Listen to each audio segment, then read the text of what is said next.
A blessed Sunday, brothers and sisters in Christ. I'm back. Ang tagal kong nawala. But thanks be to God, after 2 months, andito na ulit ako. Tuloy na naman ulit ang aking pakikiisa sa inyo. Today, we hear the gospel about the parable of the dishonest servants. And it's quite timely with all the social injustices that is now happening in our country. Kaya ang tanong sa atin ngayon ay ano kaya ang pwedeng aral sa buhay natin bilang mga Kristiyanong Katoliko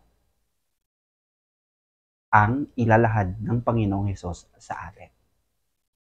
Kaya una, what are we spending our time, resources, and talents for?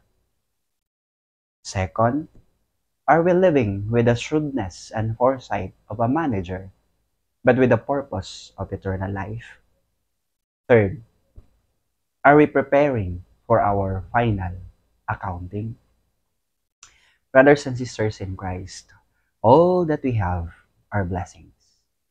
God entrusted in our care all that we have. We are steward and not owner.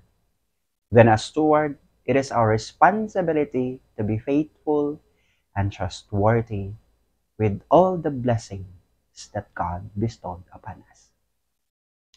We are all managers in this life. We have been entrusted with possessions and possession.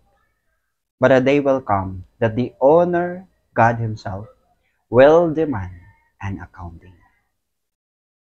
The parable is not about how to get rich. It is about living a life with a full sense of responsibility and accountability, knowing that our life here on earth will not last and are limited. Jesus said then, we cannot serve two masters. We cannot be slave both God and mammon. It is always about setting our priorities on what is spiritual, eternal, and godly. The timetable of God's final accounting is not being told to us. Let us then be prepared. Let us be faithful stewards in everything we do. Our transactions, our resources, and our blessings.